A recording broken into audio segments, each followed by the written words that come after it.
So let's continue where we left. Gravitation we are doing. Okay, last class. I hope everybody was there. And we were, though I was in a hurry, but let me expect that the content was such that in spite of I being hurry, I was able to explain you most of the concepts. Today we are going to continue. So I have brought one note for you. Sorry, ये खोलिएगा. One note for you, which is actually from my upcoming book. The two books I am publishing in January by the name Physics at the Rate of Concept and Daily Life. So I have just brought 2 pages from that book. So I want you to just go through. Maybe some of the concepts we have already covered, and some of the concepts of gravitations we still need to be covered. So we'll do that. Okay. So इसके पहले sir एक page और होगा. इसके पहले हाँ, ये यहाँ से शुरू करते हैं. मैं आपसे अक्सर कहता हूँ डायरी बनाओ, ठीक है. तो ये in fact it is in my book there are 2 types of diaries you will find at the end of the book, formula diary and the concept diary. तो आपकी हेल्प के लिए उसमें आप लोगों के लिए मैंने दे दिया. नॉर्मली बुक्स में होती नहीं चीज़ें. अब कंसेप्ट डायरी में आपको कभी कभी लगता होगा कि लिखें क्या. तो जैसे इस चैप्टर में किसी को लिखना हुआ अगर कंसेप्ट, तो पहला पॉइंट पढ़ना वो कंसेप्ट है.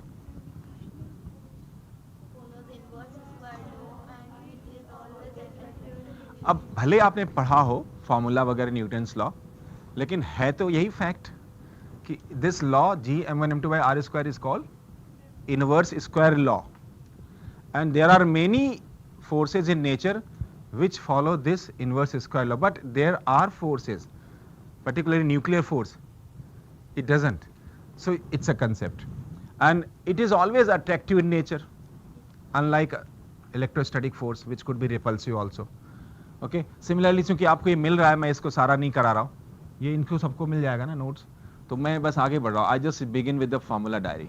So maybe these 2 formula you have not done, so you can note down, start noting down. You can note down. Formula number 1 is for the gravitational potential. Yeah, we have done. Have we done it? V minus Gm by r. I think we have done it. Okay, minus Gm by r due to a point mass.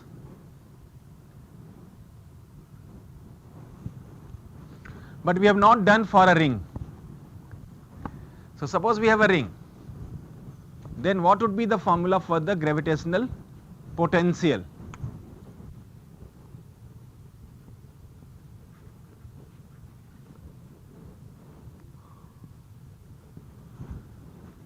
For a ring the formula is, should I write या दिखाई दे रहा है? Vp is minus Gm upon r square plus x square square root. This is gravitational potential due to ring.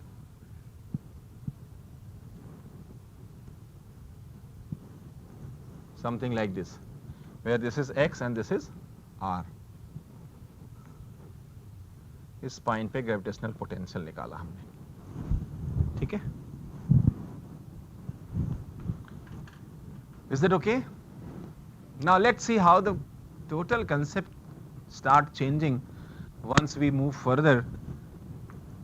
Since you are preparing for JEE level, I very often say that the level of JEE is not that of CBSE. So you have to just learn little bit more what you learn in CBSE. So see, suppose I have a spherical shell like a football. Okay, a mass which has a football kind of shape. Then what would be the formula of the gravitational potential? Sir, next page. So for the spherical shell, हाँ थोड़ा बड़ा कर देना.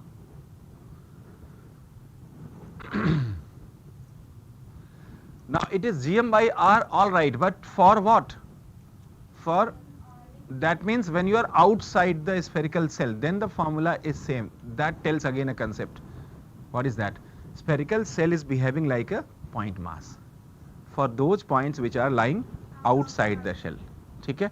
However, the moment you go inside the shell, then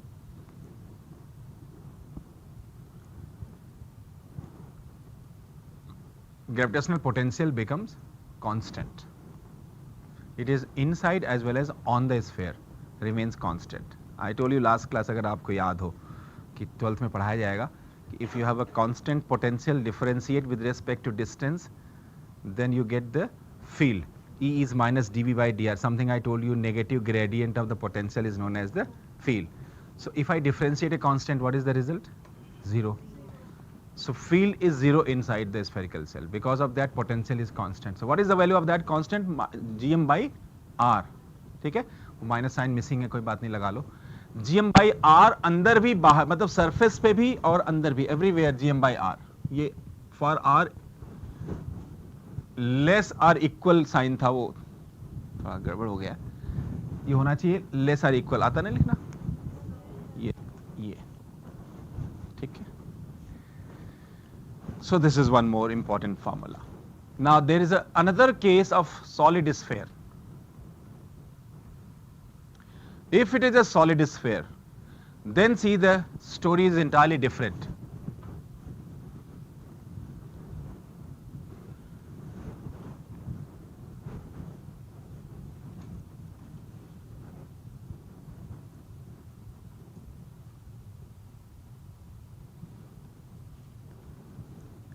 At r equal to 0, that means at the center, it is minus 3 gm by 2r. जबकि बाहर वाले point के लिए सॉलिड स्फीयर भी वैसा ही बिहेव करता है जैसा hollow sphere. That means both the solid and hollow sphere concept behaves like a point mass.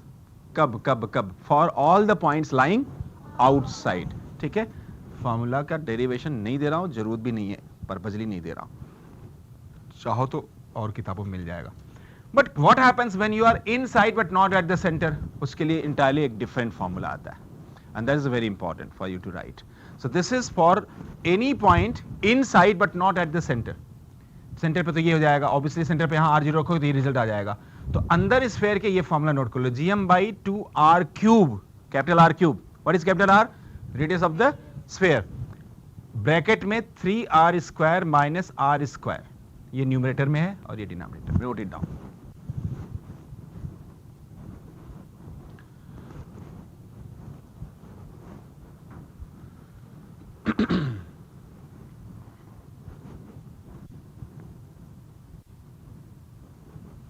ठीक है, these formula are going to be helpful in solving the numerical problems for the JEE level. In any case, derivations are never asked. But understand the formula very well before you apply it. थोड़ा और ऊपर sir. Let's draw a graph, okay, and see the variation of the potential.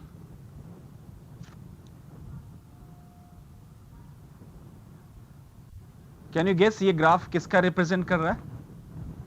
Hollow spherical shell का या solid sphere का? No, ध्यान से देखो. r equal to r means where are you? This means where are you? Right on the periphery of the sphere. उसके बाद r equal to 0 तक क्या है? ये कांस्टेंट. तो ऑब्वियसली तो सॉलिड के लिए होगा नहीं, हॉलो में ही था ना कांस्टेंट. इसके इधर it's exponential graph. You know the meaning of this kind of graph? It goes and touches this axis only at infinity. So that means at r equal to infinity only this result is 0, v equal to 0, and that's very true. क्योंकि formula क्या था outside? gm by r. gm by r में अगर r कहाँ है, numerator में या denominator में? डिनोमिनेटर में. तो 0 कब होगा v? जब r कहाँ टेंड करे? इन्फिनिटी की तरफ. तो वो ग्राफ ये हो गया, ये कांस्टेंट हो गया. ठीक है, तो ये था आपका हॉलो के लिए. थोड़ा और ऊपर जाएगा सर, देखना जा सकता है नहीं? अच्छा, अभी अपलोड नहीं हुआ नहीं? Okay.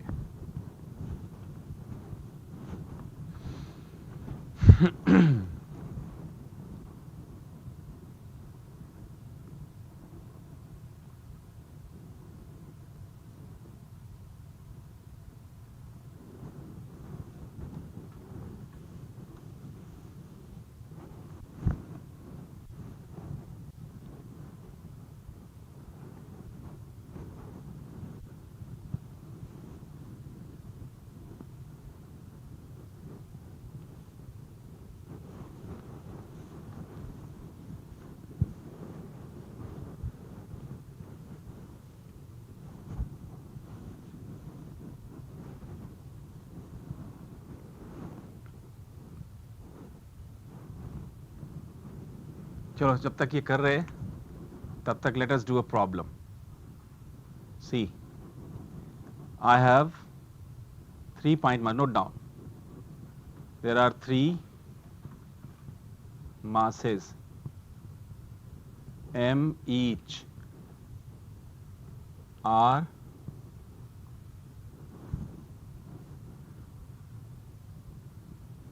to be placed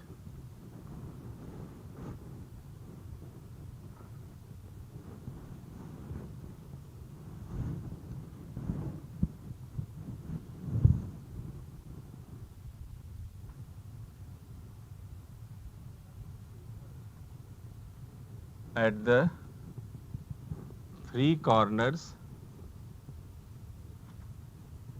of an equilateral triangle of side A. ठीक है? There are 3 masses, all the 3 masses are equal and you have to place them at the 3 corners of an equilateral triangle. Let's do that.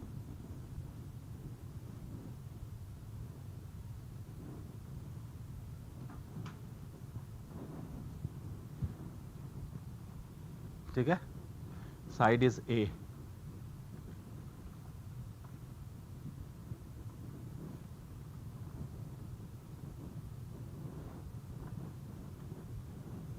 Find out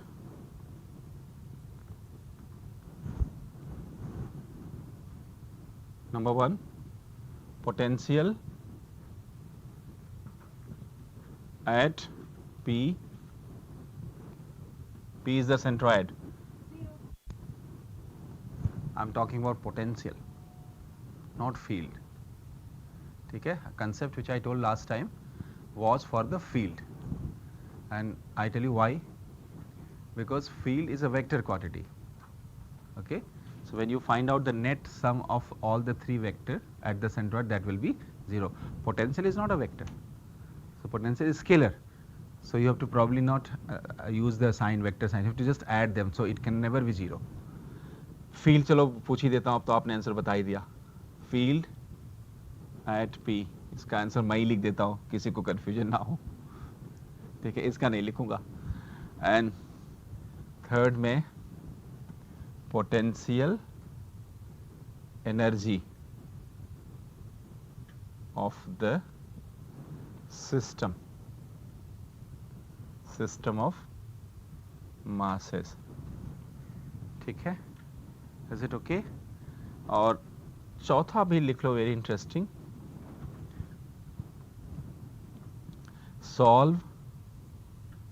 solve the above 2 parts. तीसरा नहीं, first 2 parts, above 2 parts, if P lies perpendicularly above the centroid.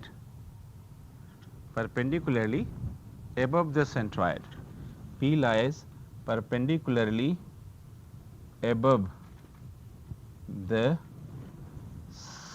centroid at a distance A.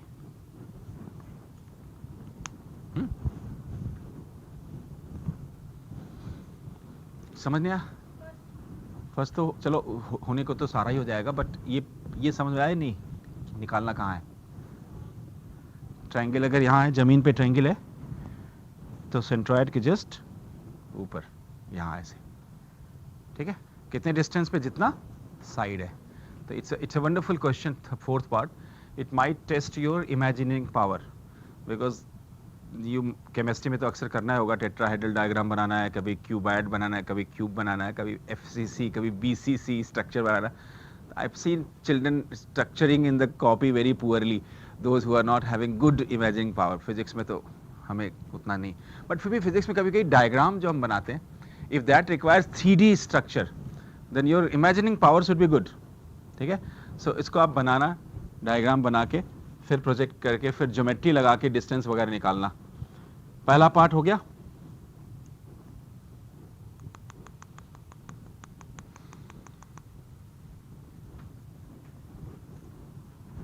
First part try करो, जिनका हो जाए बताओ। Formula potential का क्या होगा? -gm/r, ठीक है। हाँ, तीनों का सिंपली ऐड कर दो।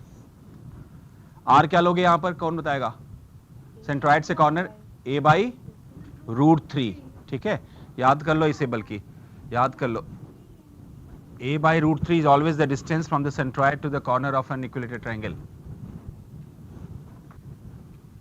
तो एक पॉइंट का निकाल के 3 से मल्टीप्लाई कर दो सिंपली, ठीक है।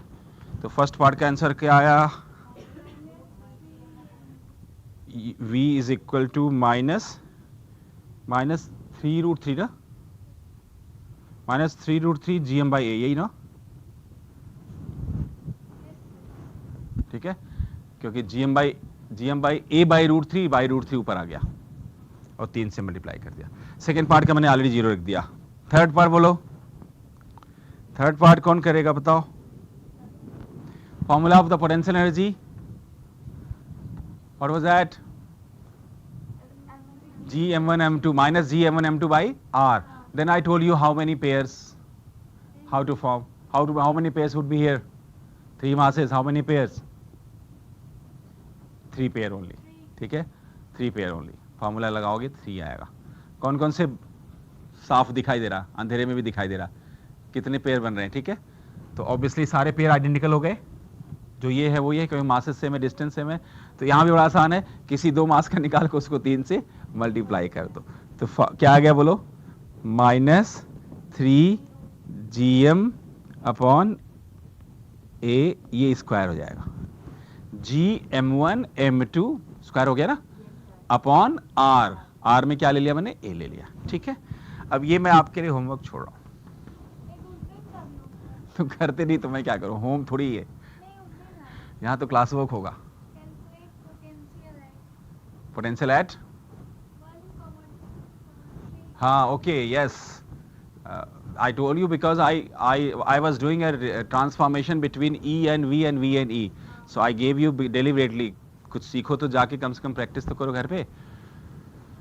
Okay, I think by the time I was doing this numerical, they have made this page ready again for sir। जरा ऊपर करिएगा, बच्चों को लिखवाना जरूरी है ये, और ऊपर, yeah। So this formula already we have done, gravitational field E minus dv/dr। पढ़ दे रहा हूं, negative gradient of potential is field, लिखवा चुका हूं। देन ग्रेविटेशनल पोटेंशियल एनर्जी का फॉर्मूला अभी बताया मैंने, -gm1m2/r। ये फॉर्मूला पता नहीं बताया था कि नहीं, नोट कर लो। It is called negative gradient of potential energy equal to force. ये एक दूसरा फॉर्मूला है। Negative gradient of potential energy is force, that is F equal to -du/dr। Gradient of potential energy is force, negative gradient of potential energy is force. ये बता चुका हूं, इसको चाहो तो छोड़ दो, या लिखना चाहो लिख लो। I think I told you, VA minus VB, EX DX, EY DY, EZ DZ, और लिमिट रखने का तरीका भी सिखा दिया था। स्टार्ट कहां से कर रहे हो? A से, तो लोअर लिमिट सबका A, और खत्म कहां कर रहे हैं? B पे, इसलिए अपर लिमिट B, ठीक है। सो दैट न्यूमेरिकली गलती ना हो आपसे एग्जाम में। नेक्स्ट सर, नीचे करना, ये ऑलरेडी लिख चुके हैं ये, अब वहाँ कुछ नहीं है, अब नीचे माने इधर, हाँ जी, यस, और करो, और okay children. Now then suppose we have to find the gravitational field due to a point, तो gm/r² बता चुका हूँ, but what about due to a ring? So ring का फॉर्मूला लिख लो, gm/r² plus x² power 3/2। So this is the gravitational field due to a ring at a distance r from the center. Radius of the ring is capital R and mass is m.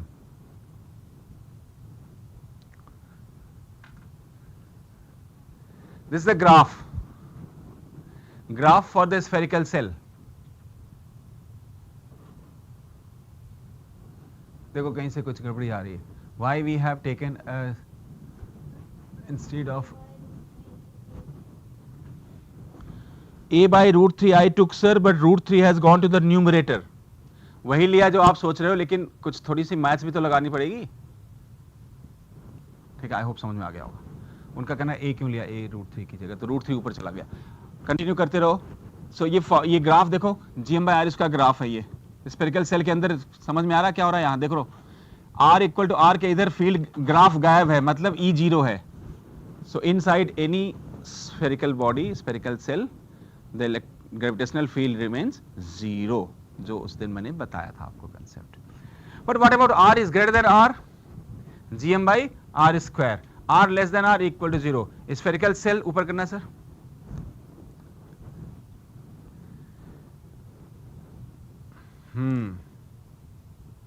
बस spherical shell में E is GM/R²,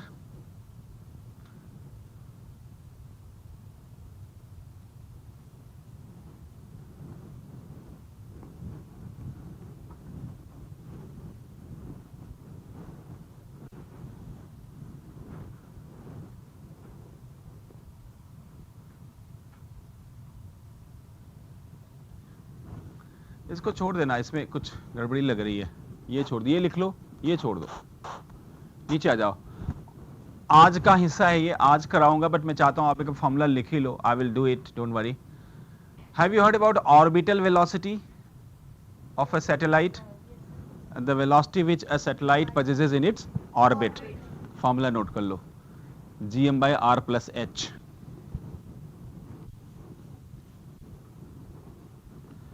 Similarly, have you heard about time period of a satellite? It is actually 2 pi R plus H power 3/2 divided by GM.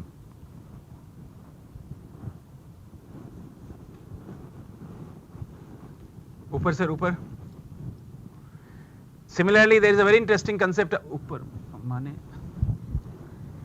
I'm sorry, मेरे से ही गलती हो रही होगी, आप तो मास्टर हो। Escape velocity, the velocity through which if you throw a body it doesn't come back। कितना बढ़िया है, किसी से मन हुआ है उसको उठा के फेंक दो, वापस ही ना आए कभी। But this is not that easy. Earth के लिए it is 11.2 kilometre per second. एक सेकेंड में यहां से कनॉट प्लेस, नहीं ये तो कनॉट प्लेस तो 3 किलोमीटर है, नोएडा से कनॉट प्लेस, ठीक है। 11 किलोमीटर इन 1 सेकेंड, इतनी स्पीड अगर से किसी चीज को फेंकोगे तो that will never come back, बाहर, ग्रेविटी के बाहर। अलग अलग प्लैनेट के लिए इसकी वैल्यू अलग होती। मैं जो लिख रहा हूं किस लिए लिख रहा हूं? स्पेशली फॉर अर्थ, ठीक है। फॉर्मूला क्या है? √2GR, इसके वेलोसिटी का formula. Then there is another very interesting formula I will be doing today, binding energy. What is the meaning of it? The energy which binds a satellite with the planet, और दूसरे लहजों में, दूसरे language में, the energy required to detach the satellite from its orbit. Naturally जितनी binding energy होगी उतनी energy दे दो तो वो बाहर निकल जाएगा, ठीक है। So the formula for binding energy is -KE either or PE/2, okay. Negative of the kinetic energy और द पोटेंशियल एनर्जी का हाफ। ये सब हम लोग पहले कर चुके हैं, सो इसको लिखो न लिखो कोई बात नहीं। So today we are going to focus our discussion more or less on the satellite. Let's begin. एक बार मैं क्रिकेट मैच देख रहा था तो कमेंटेटर साहब ने कहा कि जो दर्शक हैं वो बहुत परेशान हैं क्योंकि मैच हो नहीं पा रहा है, एंड कंसिक्वेंटली वो वाटर बॉटल को सैटेलाइट की तरह इस्तेमाल कर रहे हैं और खिलाड़ियों को वो फेंक रहे हैं। तो अंपायर ने डिसीजन लिया कि जब इतनी सारी सैटेलाइट्स एक साथ आगे गिरेंगी मैदान में तो फिर खिलाड़ी को चोट भी लग सकती है, इसलिए खेल को खत्म कर दिया जाए। तो उस दिन मैं सोचने लगा कि सैटेलाइट एक्चुअली सिर्फ वही सैटेलाइट नहीं है जो मैं फिजिक्स में पढ़ाता हूँ बच्चों को। It has a meaning.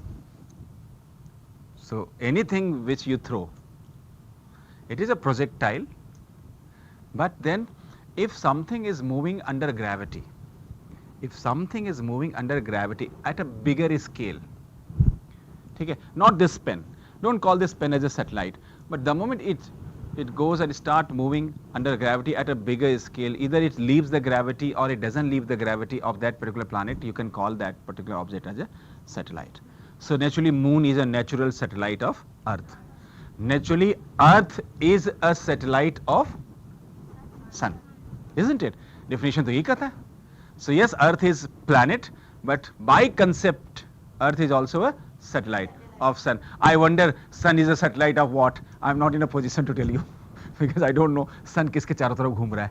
But scientists have predicted, if you have that knowledge, that even the Sun has got not its a position constant in the galaxy. There is a center of our galaxy. What is the name of our galaxy? तो बड़ी बड़ी बातें कर ले, बड़ी बड़ी बातें कर लेते हैं. Milky Way, Akash Ganga. Even the center of this our galaxy has got many stars like Sun. Sun is one of them, and Sun along with its whole family, okay, leaving the poor Pluto.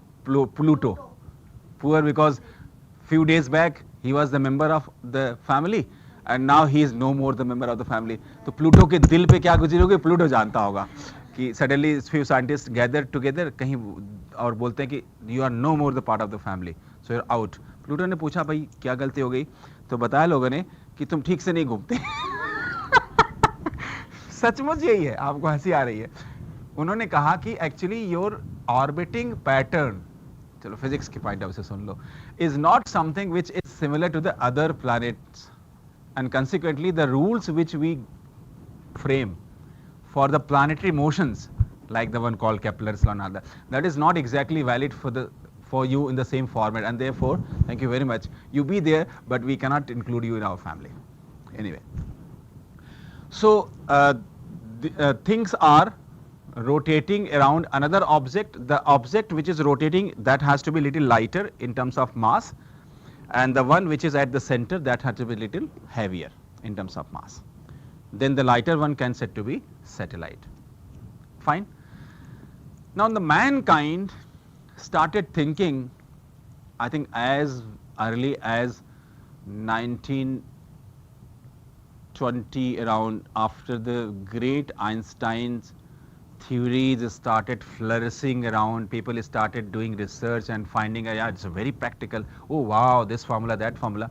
Then they started thinking, can we start having our own satellite? But the success came little late down the line. Okay, even our own country, we were struggling earlier to have our own satellite launching system. But today, as I told you last class, we are the leading country in the world who can launch not only one, not only two, 108 satellites together in one go.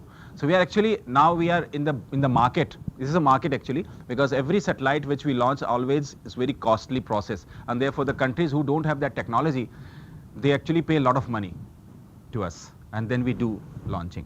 So the launching of satellite is a very interesting process. वो तो हम ज़्यादा ना मुझे जानकारी ना आपको बताऊंगा, but one thing I can tell you that the launching of the satellite, and after that, once you launch the satellite, once you place the satellites in its orbit, then there is a whole life and civilization which rotates with the satellite. Not only the satellite rotates with the around the sun, around the earth, because we are today in this modern technology world, we are almost impossible for us to live or to survive without help of the technology. And technology जो मैं बात कर रहा हूँ, उसके major part technology का satellite से feed होता है. For example, let us take one example. Today, you know that it's a world of communication, okay?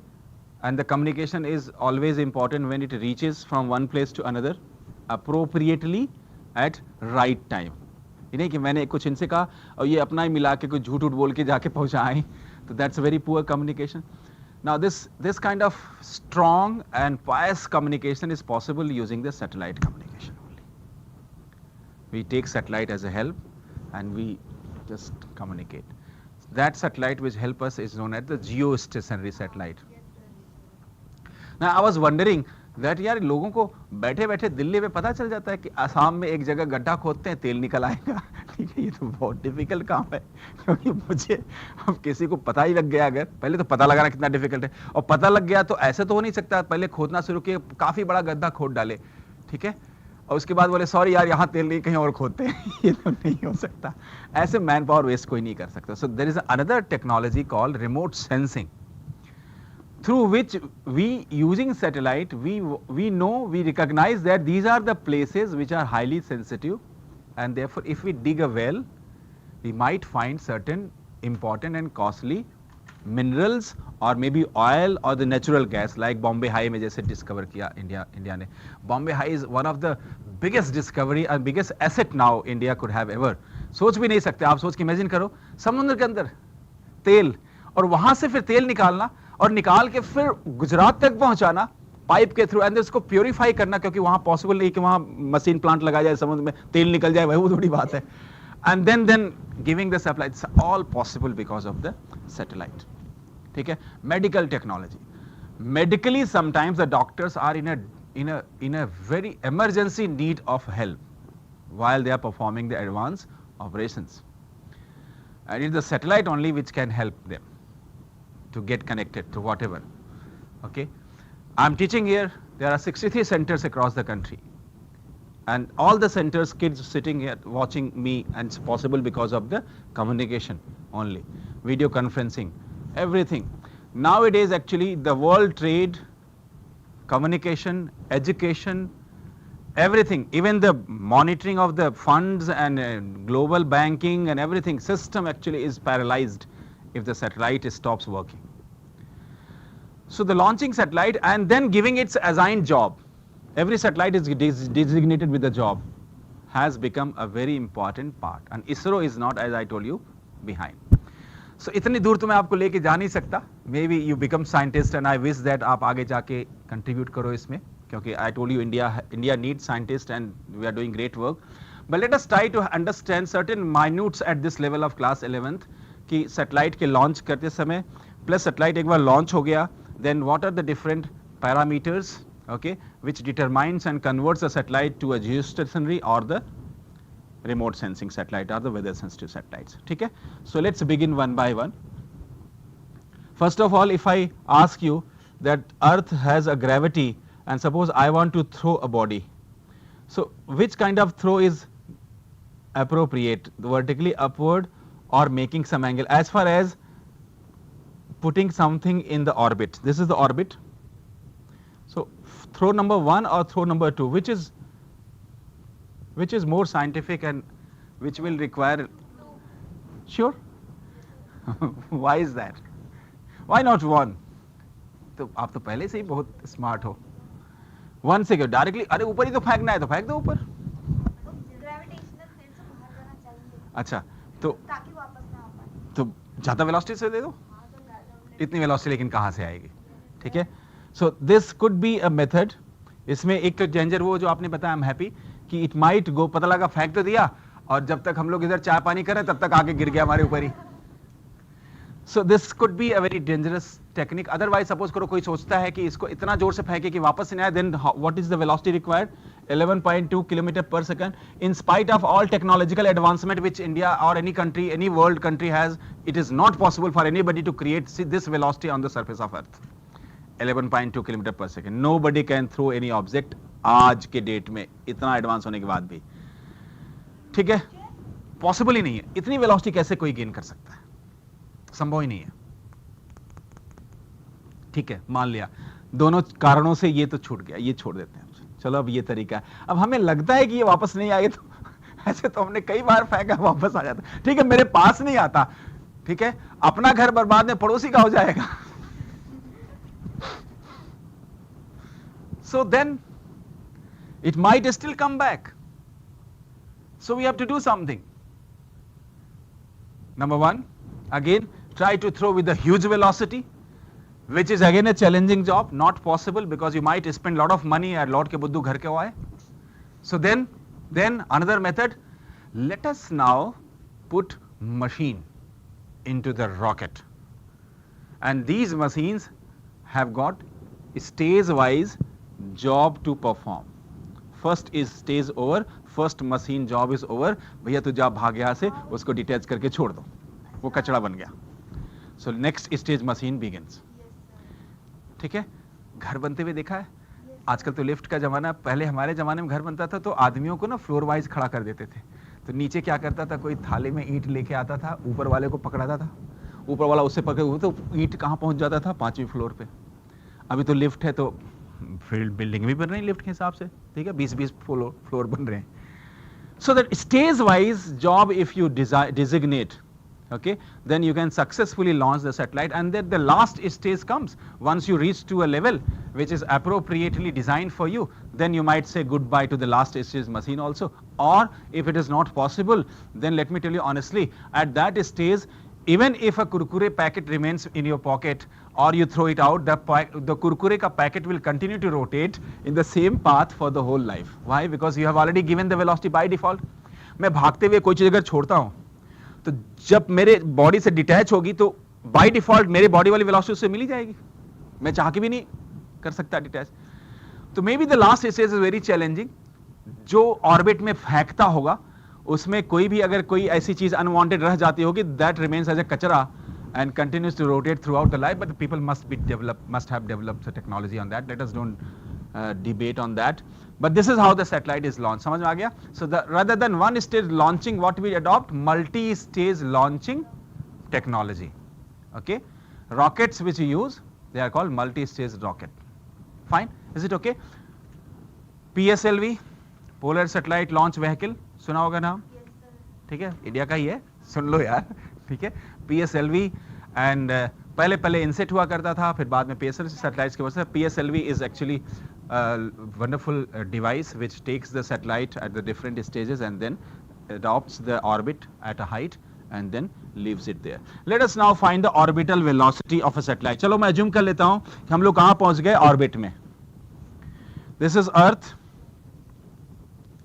And हम यहां पहुंच गए ऑर्बिट में. मान लो मेरे ऑर्बिट की हाइट h है और ऑर्बिटल वेलोसिटी कितनी है, vo. अर्थ का रेडियस मान लो कैपिटल R है, ठीक है. कितना सिंपल है ऑर्बिटल वेलोसिटी निकालना. If it is moving in a circle, then there is a force in a circular motion called centripetal force. How do you write that? R क्या लूं? Centripetal force. Naturally, this centripetal force comes from a force. Which force is responsible here for the centripetal force? Gravitational force, as per the Newton's law. So G, mass of Earth, mass of satellite upon R plus h ka. How simple, therefore, to find the orbital velocity, and therefore VO comes out to be Gm upon R plus h. I'm not going to leave here. Note तो पहले आप कर लिया था आपने. Let's try to understand what the formula actually is telling us in terms of magnitude. So what is G, what is the value? -11. What is m?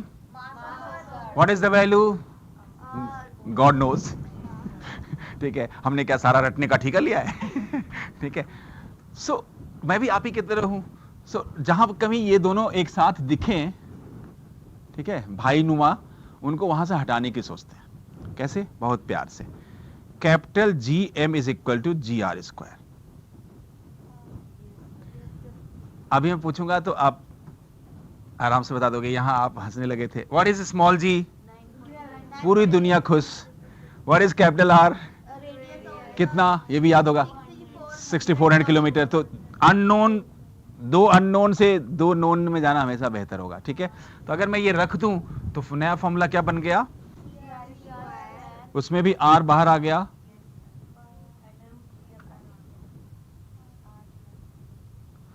ये मैं formula लिख रहा हूं, अज्यूम कर रहा हूं h is very very small. इतना small कि R plus h is written just equal to R रफली. ओके, फॉर एग्जाम्पल एक सपोज 6400 किलोमीटर, उसमें 6400 किलो में 100 किलोमीटर और ऐड कर देते हैं. कितना आया? अच्छा, 100 किलोमीटर कोई छोटी चीज नहीं है. फिर भी मैं पूछ रहा हूं तो आप बताए क्या बोलोगे? आप 6400 पहले था, आप कितना हो गया? 6500. कितना डिफरेंस हो गया बता ना? 6400 6500 में क्या फर्क है? जरा स्क्वायर कैलकुलेटर से स्क्वायर रूट निकाल के देखना, डेसिमल के 1 या 2 प्लेस तक डिफरेंस आ रहा होगा. तो इवन 100 किलोमीटर भी इतना ज्यादा नहीं है. एक्चुअली ये मैथ्स का बड़ा सही फंडा है. चीजें जो कंपेरेबल होती हैं सिर्फ वही ऐड या सब्ट्रैक्शन में फिट बैठती हैं. ये मैथ्स का फंडा है. जो कंपेरेबल नहीं होती वो फिट ही नहीं बैठती. करके देख लो.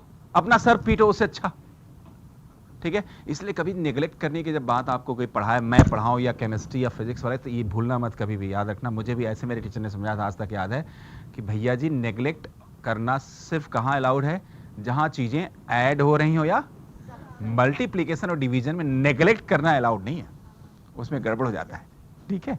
या तो चीजें कभी बढ़ जाएंगी या फिर हो सकता है 0.1 को 1000 से मल्टीप्लाई करो, काफी बड़ा फर्क आ जाता है, लेकिन 1000 प्लस 0.1 1000 बोला जा सकता है, ठीक है। Is it okay? सो ये मैं उस लॉजिक से आगे बढ़ रहा हूं मानकर, और देखता हूं वैल्यू कितना है। रूट आर से ये कैंसिल हो गया, इसका मतलब रूट जी आर आ गया। दैट मीन्स ऑर्बिटल वेलोसिटी किसी ऐसे सैटेलाइट का जो कि close to surface of earth है, कितना आ गया, रूट जी आर। इसमें क्या क्या नोन है, दोनों नोन है, वो रख देते हैं। What is G, what is R, तो 6400 किलोमीटर, तो 6400 लिख देता हूं, 10 पावर 3 लिख देता हूं, स्क्वायर रूट ले लेता हूं, ठीक है। सो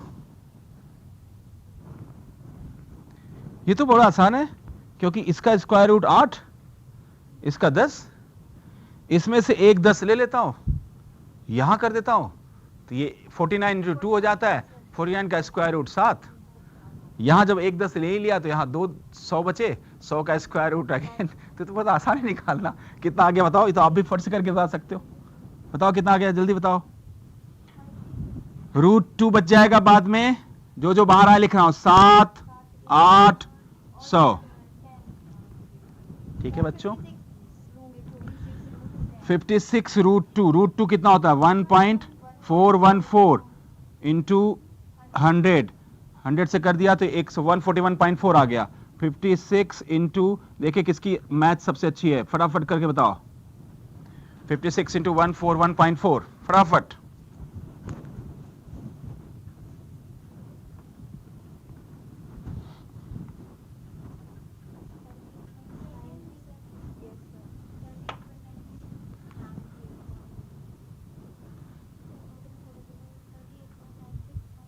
कुछ और भी तो होगा 10 टू द पावर, क्योंकि 56 से मल्टीप्लाई कर रही हो ना, तो कितना हुआ,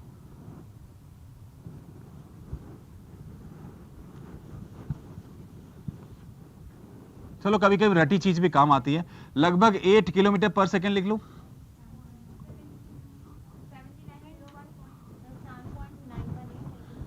ठीक है, लगभग 8 किलोमीटर पर सेकेंड आ गया।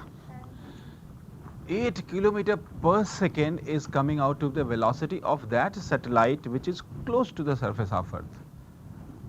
Even this is not possible to achieve. 8 kilometer in 1 second, not easy. Okay. Moreover, पास जो satellite रहेंगे, they will always be in a danger to kill us in case if they misleadingly leave their orbit. कहां गिरेंगे आगे, घर पे, sir पे, पानी में, कहां भी परेशान। तो एक चीज तो दिमाग में डाल लो कि normally launching a satellite close to the surface of earth is ruled out, ठीक। कभी अगर किसी ने पूछा रीजन बता देना उसको। अब थोड़ा ऊपर चलते हैं। व्हेन वी मूव एबव, तो ये एच धीरे धीरे बढ़ेगा तो वीओ कम होगा, तो आपकी जो मेहनत है धीरे धीरे ऊपर जाने में लग रही है। जहां तक उसको लॉन्च करके वेलोसिटी में देने की बात है, कम वेलोसिटी से भी काम चल जाएगा। ऊपर जाते समय मैंने आपको पहले ही बता दिया किसकी हेल्प ले लो, मल्टी स्टेज रॉकेट की, कोई टेंशन नहीं है, ठीक है। So satellites are mostly launched to a level जो यहां से तो कभी दिख ही नहीं सकता। खैर हजारों किलोमीटर ऊपर जाते हैं एंड वहां हम लॉन्च करते हैं सैटेलाइट को, ठीक है। 36,000 kilometre 36,000 kilometer above the surface of Earth is the height of a geostationary satellite, जो हमें घरों में टेलीविजन कनेक्शंस पे सैटेलाइट के थ्रू जो हम लोग DTH के थ्रू सिग्नल्स रिसीव करते हैं और फोन पे जो हम बातें करते हैं, ये वाली सैटेलाइट कितने ऊपर है, 36,000 किलोमीटर, ठीक है।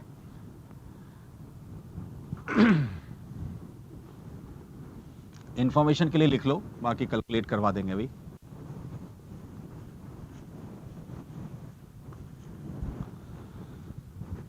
Okay, fine. I have launched a satellite. Suppose I want to calculate the time period of such a satellite.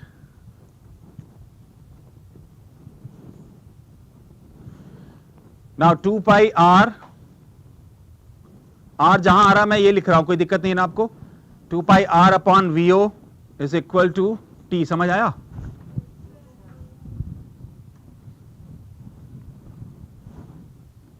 ठीक है बच्चों,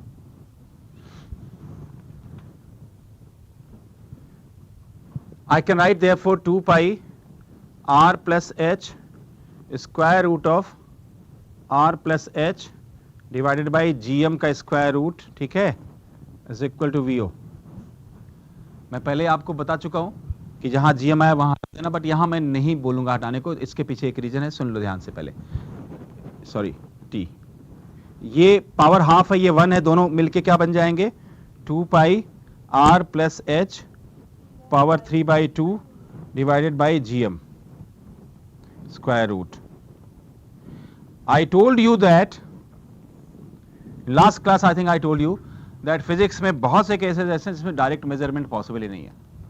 Somebody might ask you, बड़ी फिजिक्स पढ़ रही हो आजकल, उड़ान जाती हो, बताओगे क्या कि अर्थ का मास कैसे निकालेंगे? बोले रुको जरा सोच के बताते, तराजू वराजू ऐसा कुछ है क्या बना? तो तराजू से तो मास निकलेगा नहीं अर्थ का। How to find the mass of earth? How to find the mass of sun? It could be a very surprising question for someone जिनको फिजिक्स नहीं आते, उनके लिए क्या यार कैसी बातें कर रहे हो, हमें क्या पता कैसे निकालते, पर आपके लिए तो इसका जवाब होना चाहिए। एंड जवाब lies here. How much time earth takes around sun? We all know, ठीक है, 365 डेज। अब आया कैसे इसकी इसमें कोई टेंशन नहीं है, ठीक है। 30-40 साल के, 44 साल के तो मैं हो गया, आप भी 16-16 साल के हो गए, तो 365 दिन एक साल में होता ही है। इसका मतलब ये हुआ कि अगर मैं यहाँ 365 दिन रख दूं तो इस फार्मूले में ये जो m है किसका मास बन जाएगा? नहीं, यही तो बताना चाह रहा था। इस 365 दिन को थोड़ा दोबारा बताओ मुझे। What is this 365 days? Time taken by what? Earth about, so which is the satellite? क्या कह रहे हो, तेरा भला हो। सिंस अर्थ इज रोटेटिंग, ध्यान से सुना करो मुझे, since earth is rotating around sun, तो which is the satellite? Obviously earth is the satellite, ठीक है। सो अल्टीमेटली दिस m बिना कहे this m becomes the mass of sun. So निकाल लेंगे, क्या हुआ? कौन कहता है जाके तराजू पे तौल के निकालना है? Yes, but there is a catch. How much then r plus h would be? क्योंकि रेडियस ऑफ सन भी नहीं पता है, और अर्थ सन के सरफेस से कितना डिस्टेंस, ये रटना बड़ा मुश्किल, मैं तो वैसे भी नहीं रटता, मुझे आता नहीं रटना। तो एक टिक लगा लेंगे, क्या कि लोगों ने बताया है कि सन की लाइट हम तक कितनी देर में आती है। नहीं, वो तो स्पीड है, उसकी भी जरूरत पड़ेगी। 8 मिनट के आसपास स्पीड ऑफ लाइट रटा के 9-10 में टीचरों ने बार बार पूछ के वाइवा ले लेके पक्का कर रखा है, सबको रटा हुआ है। स्पीड इनटू टाइम, मिनट को सेकंड में कन्वर्ट कर देंगे, डिस्टेंस आ गया, काहे की टेंशन लेना है, ठीक है। तो डिस्टेंस आ गया, मास ऑफ सन निकाल लिया। So this is direct indirect measurement of something which is almost impossible for anybody to measure. Power of physics, ठीक है। Now if I take this 24 hour, then what is m? Mass of earth, provided I have a satellite in 24 hour. I don't know, मुझे तो वैज्ञानिकों से बात करना पड़ेगा कि भैया कोई है कि नहीं है। तो हाँ, हो सकता ना हो, कोई बात नहीं, उनसे पूछेंगे, ठीक है भैया कौन सी वाली है, तो बताएगी वाली, उसका टाइम पीरियड बताना जरा, बता देंगे। पूछ लूंगा उनसे कितनी हाइट पे लॉन्च किया है, इसका मतलब जो सैटेलाइट्स हमने लॉन्च कर रखा है उसकी मुझे एक एक इंफॉर्मेशन पता है। क्या क्या पता है? Mass of earth can be calculated. क्या प्रॉब्लम है? कोई प्रॉब्लम नहीं है, ठीक है। So this formula therefore is a very important formula. It can be used to calculate the mass of sun, mass of earth, mass of Jupiter, because I have heard that Jupiter also has a satellite, ठीक है। हाँ, Titanic सम कुछ नाम है, पता नहीं, Titan या Titanic, it's rotating around. Titan is just like earth, इतना बड़ा सैटेलाइट है जुपिटर के पास, ठीक है भी गुरु, कोई बात नहीं, उनको गुरु बोलते हैं प्लैनेट्स में। So you can note down this formula helps us. ये जरूर नोट करना है जो समझाया मैंने कि this formula can be use, note कर लो, this formula can be use to calculate the mass of sun and the mass of earth, mass of sun and the mass of earth.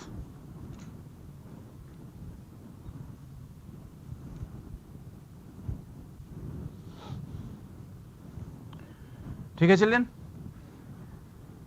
Now what is a geostationary satellite? Just before some time किसी ने बोला geostationary,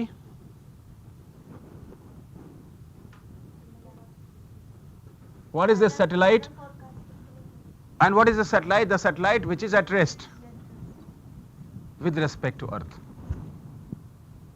What is the meaning of this? Satellite remains earth. It revolves with the speed the earth revolves.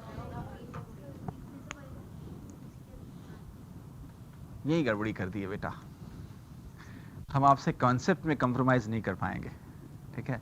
हमें तो आपको बताने होगा कि आपकी गलती कहाँ हो रही। यहाँ आपसे गड़बड़ी हो गई, स्पीड नहीं, टाइम सेम लेता है वो मैं बोल रहा हूँ, लेकिन स्पीड सेम कैसे कर सकते हो? उसके पीछे भी कोई लॉजिक, क्योंकि अर्थ कहीं घूम रहा है और सैटेलाइट कहीं और घूम रहा होगा, स्पीड कैसे सेम हो सकती है? टाइम सेम टाइम होगा मैं मानता हूं, बट स्पीड अलग अलग होगा, ठीक है? Is it okay?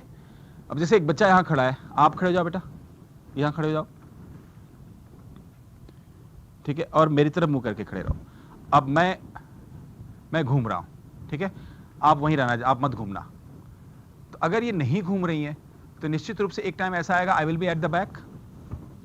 बट अगर मैं इनको ये जॉब दे दूं कि ऐसा मत करो, मुझे पढ़ाना है तुम्हें, तो तुम मेरी तरफ देखते रहो और इतना ही घूमना कि तुम हमेशा एक दूसरे को फेस करें।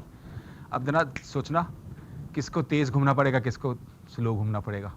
इमेजिन, इसको तो वही खड़े खड़े ऐसे ऐसे कर देना, पता ना इसका हाँ मुझे तेज घूमना पड़ा, इसको इस लड़की को पता ऐसे इसने कर दिया कि मेरे लिए पता लगा एक डॉन्टिंग टास्क क्रिएट हो गया, इसने तो ऐसे कर दिया मुझे इतना भाग के आना पड़ा, है कि नहीं?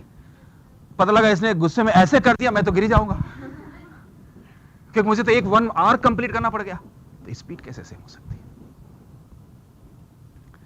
स्पीड तो ज्यादा हो गई, ठीक है, क्योंकि रेडियस बढ़ गया, बट यस टाइम सेम होगा। So if a satellite takes 24 hours, then the meaning is very simple. With respect to earth, as earth moves, satellite को जहां जैसे मर्जी भगा लो, satellite will always face the earth in the similar fashion. So if I have put an antenna at my roof, छत पे मैंने एक antenna fix कर दिया और एंटीना का मुंह मैंने ऐसे कर दिया, सुबह कर दिया, रात में कर दिया, ऐसा नहीं कि रात में करूंगा सुबह उठूंगा तो एंटीना घूम जाएगा कहीं और हो जाएगा, वो तो वही रहता है, ठीक है? तो now what will happen? This satellite will always link the antenna in the same manner. क्योंकि by the time the earth moves, this antenna moves. Don't worry. Even the satellite also. So this will have a link. So different companies like Airtel, Videocon, ठीक है, Dish TV, they have actually different angle of their antenna because they are not using the same satellite. So engineer जो आते हैं install करने, उनके पास कुछ system होता है, वो अपना एंटीना अपने डायरेक्शन इंस्टॉल कर देते हैं। उनके जाने के बाद आप छेड़ मत देना, अदरवाइज वो चैनल ही नहीं आएगा, क्योंकि they want to just fix at a particular direction. Now this is a communication satellite. Why communication satellite? Because communication के लिए जरूरी था जो मैंने आपको समझाया। If I want to communicate, I want you to be there, because if I am suppose source, you are the observer, so whatever information I send you, I need you to collect it. So this concept is important. So time period of a geostationary satellite is how much? 24 hours. If I place 24 hours and multiply it by 3600, then this result, या चलो मैं t रखता हूं अभी फिलहाल समझाने के लिए आपको t. If I write this result again, 2 pi r plus h power 3/2 upon g r square, and if I square both the side, मैं सिखा रहा हूं हाइट कैसे निकालते हैं। 3600 आप निकाल लेना घर पे जाके, 36,000 स्क्वायर कर सकता हूं। Can I cancel root g with pi? What is g? 9.8. What is pi? Square 3.14, 9.86, ठीक है? तो ठीक है, डेसिमल के सेकेंड प्लेस तक गलती कर रहा हूं, मैं मानता हूं, बट कोई बात नहीं। इफ आई कैंसिल, यहां आर स्क्वायर स्क्वायर रूट में था तो बचेगा क्या, आर बचेगा, स्क्वायर से बाहर आ गया, ठीक है। चूंकि मैंने स्क्वायर किया था इसलिए ये भी स्क्वायर हो जाएगा, तो आर स्क्वायर ही रहेगा। That means this is 4r plus H power 3 upon R square. समझ आया? इस आर स्क्वायर का अगर इधर कर दूं तो ये क्या बन जाएगा, अगर 4 से डिवाइड कर दूं तो ये क्या बन जाएगा, समझ आया? अगर मैं क्यूब रूट ले लूं तो क्या बन जाएगा, नहीं आया, जल्दी जल्दी कर दिया तो दोबारा बताऊं, एक स्टेप पे घाल मल हो गया। स्क्वायर कर दिया दोनों साइड तो ये स्क्वायर रूट खत्म हो गया, आर स्क्वायर उधर ले गया, टी स्क्वायर आर स्क्वायर 4 से डिवाइड कर दिया क्योंकि ये 2 था, स्क्वायर क्या 4 से डिवाइड किया, दोनों साइड क्यूब रूट ले लिया, क्यूब रूट ले लिया तो ये क्या बच गया, T square R square by 4 पा 1/3। यहां क्यूब रूट ले लिया तो ये क्यूब खत्म हो गया, एच निकल गया, आर उधर लेके चले जाओ। दैट मीन्स एच क्या आ गया, T square R square upon 4 power 1/3 minus are.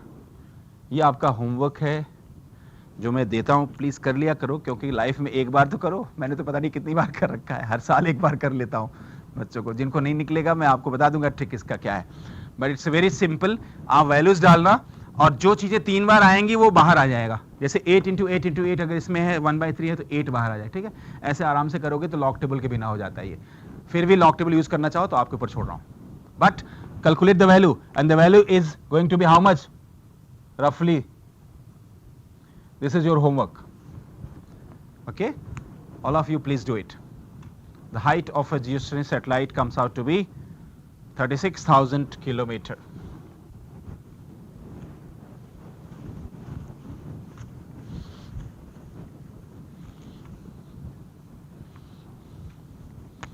Now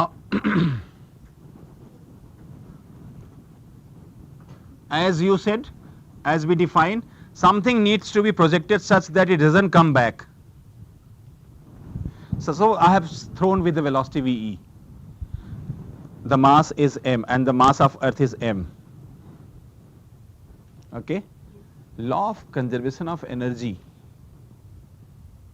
Law of conservation of energy in physics rarely has exceptions. It holds always true. And wherever it has exceptions, then another law comes that is called law of conservation of mass energy. So physics has got 2 laws which are universally true and everywhere true in almost all the conditions of temperature, pressure and whatever. Law of conservation of energy, energy can never be created nor be destroyed, but wherever you feel that ये fail हो रहा है, then you substitute this law by the law of conservation of mass/energy, like equal to mc square. सुना होगा, ठीक है। उसमें मास को आइंस्टाइन का फॉर्मूला, मास को कन्वर्ट कर देते हैं एनर्जी में, fine. So if I apply this simple law here, law of conservation of energy, so whatever energy I have here at the surface of earth, the same energy I must be here at infinity, क्योंकि energy remains conserve. So very simple to find the formula of escape velocity. Just apply the conservation of energy. I told you energy on the surface of earth must be equal to energy at infinity. जरा बारी बारी से मुझे बताओ, energy on the surface बताओ क्या होगा पहले। एक तो आपने मास फेंका है तो उसकी कुछ काइनेटिक एनर्जी होगी, what will be that,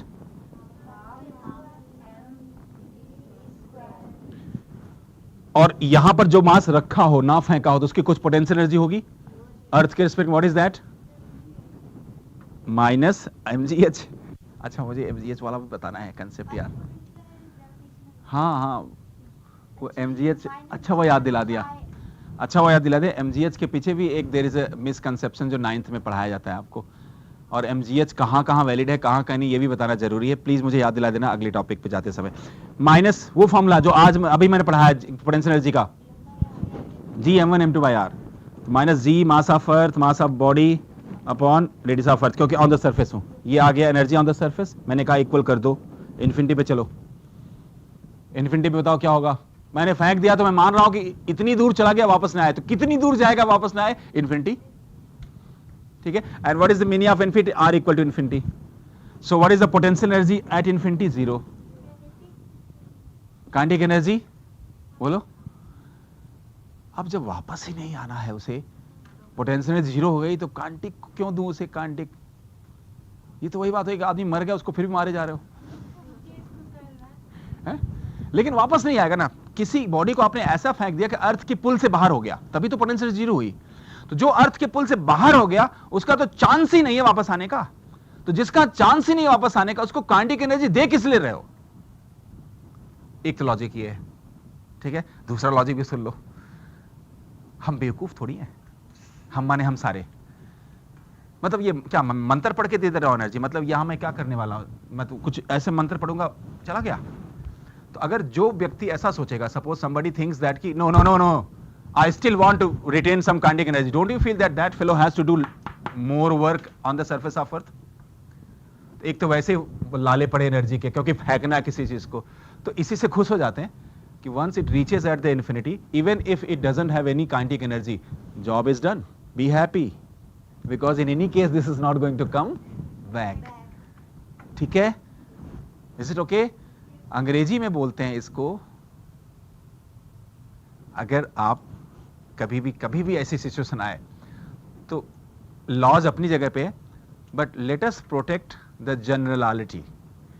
so do not try to loss the generality. मतलब एक जनरल जो एस्पेक्ट है, प्रोस्पेक्ट है चीजों का, उस जनरल प्रोस्पेक्ट और एस्पेक्ट को ध्यान में रख के काम करना होता है, जो हम obviously by virtue of our experience we learn on the surface of earth. पैदा ऐसी कोई नहीं सीखता, ठीक है? Is it okay? So if I follow that, then what is the kinetic energy here? And therefore, ठीक है, zero kinetic, zero potential. Therefore बोलो क्या आ गया? एम कैंसिल, अरे जीरो कैसे आ गया? देख नहीं रहे हो? Equal to, therefore half VE square is equal to GM by R, and therefore VE is GM by R, and therefore GM को GR square रखो।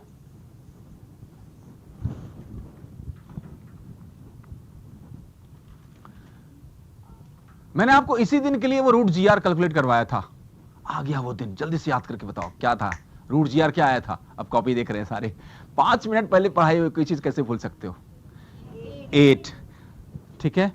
वहां रूट 2 था, रूट 2 को 1.41 करके हमने क्या, एक बार रूट 2 और आ गया, रूट 2 और रूट 2 क्या होता है? 2 हो गया, ठीक है। तो इसका मतलब एक्चुअली ये 2 into 56 into 100, very true, and therefore this is 11.2 kilometer per second. Very easy to calculate.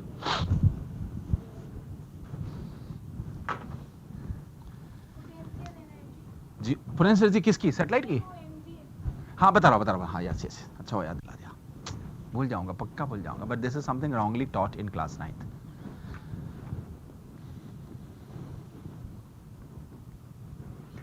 So escape velocity of a satellite is 11.2 kilometer per second on the surface of Earth. It will be different on the surface of another planet. समझ आ रहा है सबको ये चीज? It is going to be different for planet to planet. Suppose I have to throw, I am fed up with two things, children. Number one of my doggy who doesn't listen me. Number 2, one of my elephant who also doesn't listen me. I have to throw both of them. And I want to throw them such that they must never come back. So in which case I have to do more work? Pakka?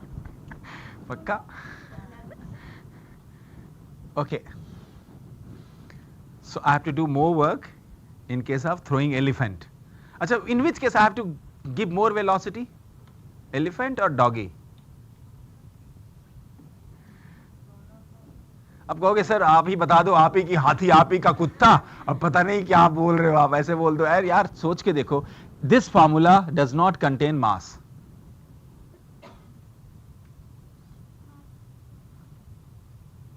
And since it doesn't contain mass, how does it matter कुत्ता फेंक रहे हो या हाथी फेंक रहे हो? क्योंकि मास तो आ नहीं रहा। इसका मतलब escape velocity will remain same for both of them, whether you throw a dog or an elephant, a small mass or a big mass. समझ आया? Got it? So as far as the work done is concerned, in which case I have to do more work, your answer was perfectly all right. Why? Because the kinetic energy of kutta will have half into mass of kutta into escape velocity of kutta. Whereas the kinetic energy of elephant is half into mass of elephant into escape velocity of elephant. So we all know that since escape velocity remains same, so what? Mass is different. So as far as the kinetic energy required to be thrown, naturally I have to do a lot of work for throwing the elephant. But when it question is asked aiming escape velocity, you please be careful. ठीक है? कहाँ जाएगा ये? Concept diary में. यही होता है concept, ठीक है? That escape velocity does not depend upon the mass to be thrown. लिखते रहोगे, अंडरलाइन करते रहोगे और ब्रैकेट में कहीं कंसेप्ट डाल दोगे, तो जब भी कभी डायरी बनाने बैठोगे तो नेचुरली आपके कंसेप्ट डायरी में बहुत सारी चीज़ें आ जाएंगी, ठीक है? जैसे मेरी बुक में आने वाली है. मैं बुक पर एडवर्टाइजमेंट नहीं कर रहा हूँ वैसे, भाई तो यहाँ पर अभी तो आने वाली है, आ जाए उसके बाद. Okay children, now height mgh is the formula of gravitational potential energy. Okay, please tell me, जब आपने पहली बार पढ़ा था mgh, टीचर ने क्या पढ़ाया था आपको? नहीं, क्या आप बता दो ना, इतनी इसको आप टीचर का नाम थोड़ी ले रहे हो.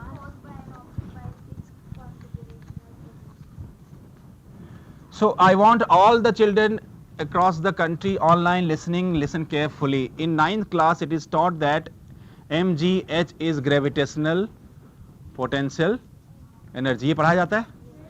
And teacher tells you that gravitational potential energy at a height is mgh, where m is the mass of the body, g is the acceleration due to gravity 9.8 and h is the height. ठीक है? Now let me first prove you that this formula is actually wrong and then tell you the right concept. On the surface of earth, what is the height? So using this formula, what is the gravitational potential energy of a body on the surface of earth? In this chapter I have taught you another formula, that gravitational potential energy of two masses is g m1 m2 by r minus sign. Using that formula, what should be the answer? Suppose I have a mass of earth is m, radius of earth is r. What is the gravitational potential energy? जहां आप h0 पे इसके हिसाब से u0 कह रहे हो, 11th class में पहुंच गए तो u क्या कह रहे हो? Minus G mass of earth mass of body upon r. तो मतलब 11th में आते आते चीज बदल गई.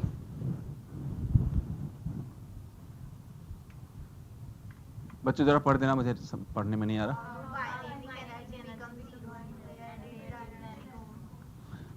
I think the question is aiming to the escape velocity, जिसको मैंने लॉजिकली समझाया, जिसमें मैंने आपको ये बताया लॉस ऑफ जनरलिटी का ध्यान रखना है. ठीक है? चीजें किताबें में जो नहीं होती वही डाउट भी होता है.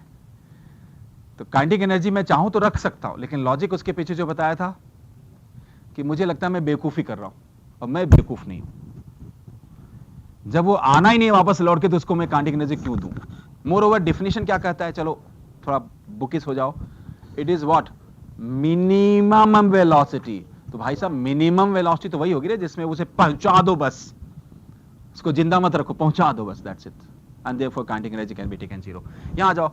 सो 11th क्लास में आते आते you got the another concept that potential energy is not 0 on the surface of earth. Whereas आज भी even today if I go to 9th class, जहां पर ये चैप्टर चल रहा हो या पढ़ाया गया हो, आज बच्चों से पूछूं तो बच्चे हमसे जीरो करेंगे, सर मैम ने तो ये पढ़ाया था, सर किताब में तो ये लिखा है. अब आप कहोगे प्रॉब्लम क्या है? प्रॉब्लम ये कि ये चीज हम 11th 9th में पढ़ाते नहीं. 9th में ग्रेविटेशन इस तरह से नहीं है. फॉर्मूला है सिर्फ g m1 m2 by r square बस, लेकिन gravitational field intensity, gravitational potential और जो कंसेप्ट मैं अभी आपको पढ़ा रहा हूं, this is not in class 9th. इसलिए वहां पर the poor fellows they are not being taught properly. However, those teachers whose concepts are very clear or they are taught like that कि ऐसे पढ़ाओ, ऐसे नहीं ऐसे पढ़ाओ. जैसे जब भी मुझे मौका मिलता है, जब भी कभी टीचर से बात करने का मौका मिलता है फिजिक्स में, मैं बता दूं 9th टीचर को कि 9th में प्लीज इस टॉपिक को ऐसे पढ़ाना. उनको बोलना चाहिए this is actually not potential energy, this is the change in potential energy. इससे वो बच जाएंगे, क्योंकि if it is the change in potential energy, then if it is 0 here and a height h mgh, what is the change? mgh minus 0 mgh, same result. I can prove that using even this formula it comes out to be mgh, provided h is very small. And let me tell you, 9th level पे जो पढ़ाया जाता है small height के लिए ही होता है. ज़्यादा से ज़्यादा किसी प्रोजेक्टाइल के लिए, ठीक है, 2 मीटर, 100 मीटर, 300 मीटर, 1 किलोमीटर, इससे ज़्यादा नहीं होता. सो देखो कैसे प्रूव होगा बड़ा आसानी से. फॉर h 11th क्लास के एंगल से, for h to be very very small, what is the change in potential energy when I go to height? Change in potential energy, delta U. Change in what? Potential energy. How to find change? Final minus? Final. यहाँ पर potential energy बताओ height h पे क्या होगी फॉर्मूले के हिसाब से? फिर से 9th में चले गए. माइनस, अच्छा ठीक है. इनिशियल पोटेंशियल एनर्जी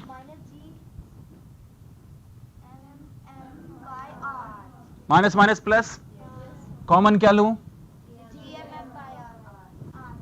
अच्छा, मुझे कॉमन लेना सिखाओगे आज.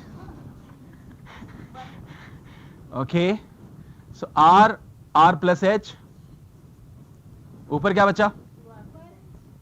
पक्का? R plus h minus are, ये बचा शायद. ठीक है. I told you I have to neglect h as compared to what? As compared to r.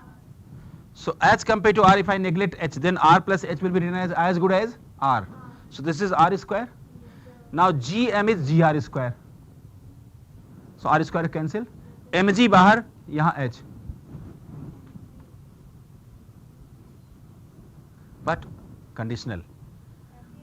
Only if height remains small. But don't call it potential energy, call it change in potential energy. The same thing teacher should also teach in class 9. Then conceptually everything is perfectly alright. But then saying that deliberately class में जाके ये पढ़ाना कि on the surface of earth the gravitational potential is 0. Suddenly class 11 में अगर आप अभी सोचने लगो तो आप लोग ये सर तो कुछ और पढ़ा रहे हैं, पहले तो कुछ और मैम ने कुछ और पढ़ाया था. ठीक है. So okay, note down, you can note it down.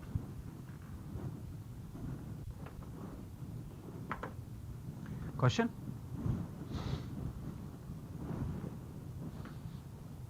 Question ना आने के दो रीजन. एक तो मैं बहुत अच्छा पढ़ा रहा हूं जिसकी संभावना बहुत कम है, और दूसरा रीजन ज्यादा इंटरेस्टिंग है कि किसी को समझ में नहीं है. उसके पीछे दो लोग रिस्पॉन्सिबल हैं. एक तो सब्जेक्ट फिजिक्स और दूसरा ऑब्वियसली पढ़ाने वाला. दोनों तरफ से मैं फंस रहा हूं. So, इसलिए क्वेश्चन आना चाहिए. I am talking to you all listening me. Question आना चाहिए. देखो दोनों तरफ से मैं फंस रहा हूं. क्वेश्चन आएगा तो I am safe. Okay children, any question? यहां तो आए, इतने सारे बैठे हैं, जब साक्षात हमारे बोल ही नहीं रहे तो फिर ऑनलाइन कौन पूछेगा? Any question girls? आगे बढ़े. Value of capital ji 6.67 10 power minus. अच्छा, कहां से आया? That's very interesting question. देखो पूछोगे तो बताऊंगा. ये पिटारा तभी खुलता है जब आप उसमें कुछ न कुछ हस्तक्षेप करते हो. It's very interesting. न्यूटन ने नहीं निकाल पाया, जबकि वो जनक माने जाते हैं इस फॉर्मूले के. उन्हीं का लॉ है, उन्हीं के नाम पे लोग पढ़ते हैं. But I am sorry to say, Newton माफ करना, he was unable to find the value of capital G. And it ended up with, interestingly, पहले इतिहास में ऐसे ही होता था, it ended up to a chemist, okay, to find the value of the, क्योंकि पहले फिजिक्स केमिस्ट्री का इतना बाइफर्केशन नहीं होता था. टुडे इफ यू से केमिस्ट, आजकल लोग तो ये समझते हैं मेडिकलिस्ट की दुकान है. ठीक है, ऐसा नहीं है. केमिस्ट और फिजिसिस्ट पहले फिजिक्स और केमिस्ट्री जानकार रखने वालों को बोला करते थे. सो एक chemist, there was a chemist Cavendish, and he went on to experimentally perform in laboratory experiment exactly to calculate the value of capital G. A replica of that I have heard, I'm sorry, अभी भी भाग्यशाली इतना नहीं हो पाया कि जाके देखूं. A replica of that is being kept in Bengaluru. India has a very important science center in Bengaluru called National Science Center. Okay. I have heard that people have kept that replica of that. Original तो पता नहीं कहीं और होगा. Mostly it is in France. Original चीजें जो, क्योंकि France में एक ऐसी जगह बनाई गई है जिस जगह को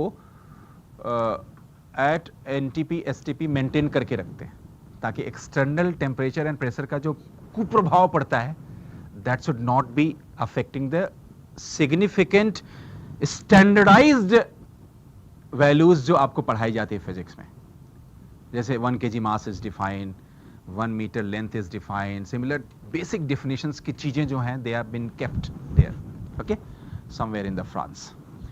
I have got question now. I'm very happy. That means I'm now, at least now I'm doing my job better. Why H is not neglected in previous step? Which step? Here. Children, very often, please, up to up, now you're, since this is my 5th, 6th classes, very often you'll find the questions which normally comes, they are normally those questions जहाँ मैं रुक के अक्सर आपसे बोलता हूँ, it's a concept, not in the book, it's a concept. Now look at this question. The question says that मैंने यहाँ तो neglect कर दिया H को, यहाँ क्यों नहीं किया? It's a good question. It's a very good question. I like the child जिसने भी पूछा है, क्योंकि it is again something which normally books में explain नहीं होते. And this is something, again I'm not advertising my book. This is something because the name of my book suggests the physics at the rate of concept. This is something which you will find. Concept says that H is neglected compared to, but where? Only in addition and subtraction. अकेला ये बैठा है, इसको किसके respect में करूं neglect? अकेला है, अकेले को कर दो निगलेक्ट, मतलब ये अकेला निगलेक्ट, ठीक है? Where is the comparating quantity? So I left it out. What about here? It has, so I neglected. ठीक है? Another question. Sir, please do clear the last step of getting MGH. अच्छा, वो मैंने थोड़ा आपसे पूछ के करा दिया था. I'm sorry for that. Last step I did by this GMH upon R square. This is GR square MH upon R square. And therefore this is MGH. ठीक है? चलो बढ़िया भाई, क्वेश्चन देते रहो ऐसे ही. Next, let's move on. We have to now understand the binding energy. That is probably the last topic of this unit. I was knowing that this is going to be taking less time as compared to rotation. Same thing happened. Okay, we have hardly taken only 1.5 classes. Okay, we are almost about to finish. So what is binding energy? Binding energy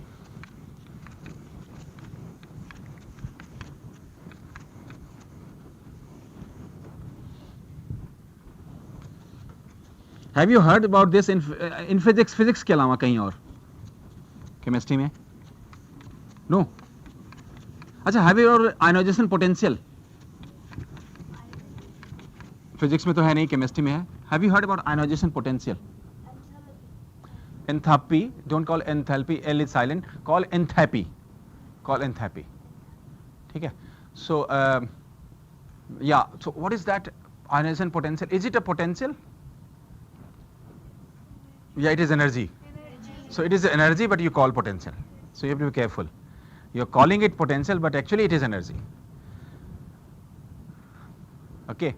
Similarly, there is a term called EMF in physics somewhere. Full form is electromotive force. Is it a force? No. You call it force, but actually it is potential difference of a cell. But we call it EMF, electromotive force. Probably in class 10th you have done EMF. Not okay. चलो 12th में करोगे. So binding energy, sometimes it appears a little confusing. So binding energy, as the name suggests, let's begin. As the name suggests, what should be this? Energy used to bind a mass with another mass. Simple. ठीक है? How to find that energy? Because we are actually, for God's sake, we are talking, since we started this unit as before as well, we are talking about only mechanical energy. We have not touched upon heat energy, light energy, sound energy, electromagnetic energy, etc., etc. ठीक है? So if I confine myself still to these two segments of energy, mechanical energy के दो segment होते हैं, kinetic and potential, then if I say that the total energy of a body revolving around another body is the binding energy. So that going to be what? Total energy, potential energy plus kinetic energy. Simple. So simple term में binding energy is that the total energy of a body. Now it is believed that that is the total energy which the body consists. उसमें होती है. That is why it is revolving. अब आपको उसे detach करना है, suppose permanently हटाना है. So what have to do? You have to supply that much energy to it, then only it will be detached. उससे कम में काम नहीं चलेगा, ज्यादा में चलेगा, but I will call you full person. जरूरत क्या है, जब डिटैच हो ही गया तो ज्यादा क्यों दे रहे हो? So another way of defining binding energy, एक तो वो हो गया that the total energy. Another way is the energy required to detach a body from its orbit is known as the binding energy. Simple, समझ आ गया? So these are two qualitative way of understanding binding energy. And mathematically, see how easy to write now. Once you understand this qualitative definition, mathematically binding energy will be what? Total energy I told you. So Ke plus Pe. What is Ke? Half mv square. What is Pe? Now just hold on. Gmm upon r is gravitational potential energy. Now somewhere we have done orbital velocity as root of r लिख दो, r plus square लिख दो. So if I square both the side, that means gm by r की जगह है क्या actually? vo square है. vo square मतलब v square. That means actually ये this is nothing but kinetic energy अगर हाफ mv स्क्वायर है तो ये है minus mv square.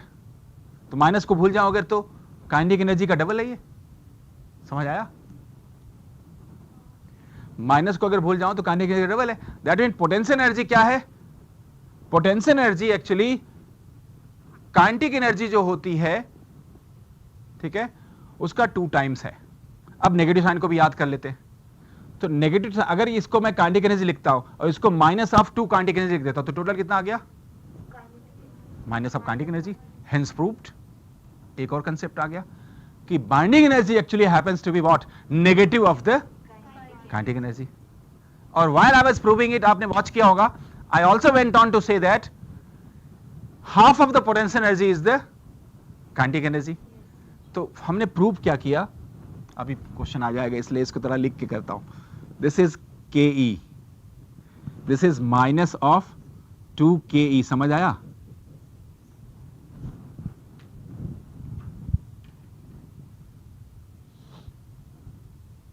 How? Because gm by r square is v square, and therefore gmm by r I mean is equal to mv square.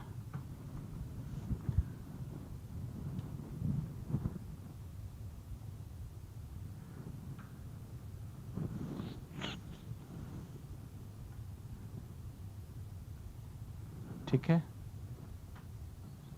So if I multi mv square है, half mv square से mv square कैसे आएगा? जब आप 2 से multiply करोगे. That means हमने यहां से 2 से मल्टीप्लाई कर दिया, आ गया. अब इन दोनों का कंबाइन करूंगा तो क्या आएगा? Minus. That means binding energy is nothing but negative of the, and this is also equal to Pe/2. अगर नहीं आया होगा तो बता दूंगा, वैसे तो आ गया. P/2 कैसे आ रहा?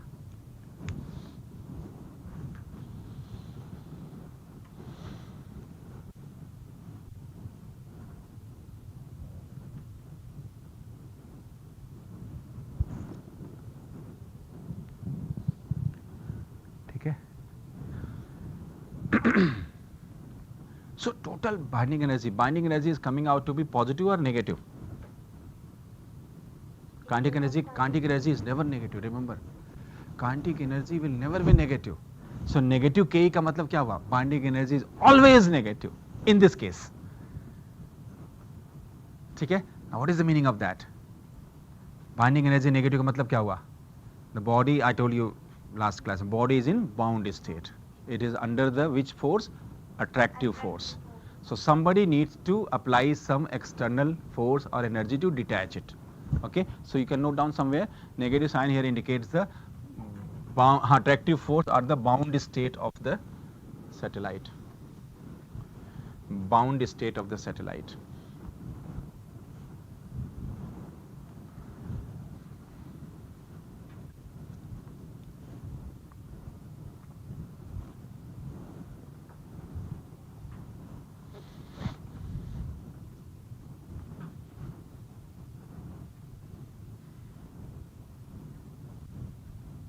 I have finished the chapter, but I'm sorry. You might have asked me, but you have not asked me. I'm telling you that if somebody asks right now, either on the line or suppose you people, that why the gravitational force is always attractive in nature, I won't be having any answer. Because I don't know. I don't know why gravitational force is always attractive in nature. I do not know why electrostatic force is of both kind, both attractive as well as repulsive. I also do not know that why nuclear force is always attractive in nature. Out of the 4 major forces in the nature, this physics teacher, whether he is good or bad, you are supposed to be deciding, he doesn't know the reason behind why of the nature of 3 basic forces.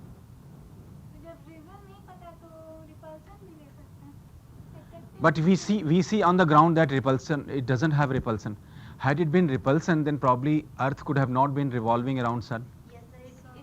So जो मैं पढ़ा रहा हूँ वो actually as such गलत नहीं है तो सही पढ़ा रहा हूँ, लेकिन कभी कभी सही और गलत को सिर्फ सही कह के या गलत कह के उतनी संतुष्टि नहीं होती जितनी प्रूव करके होती है.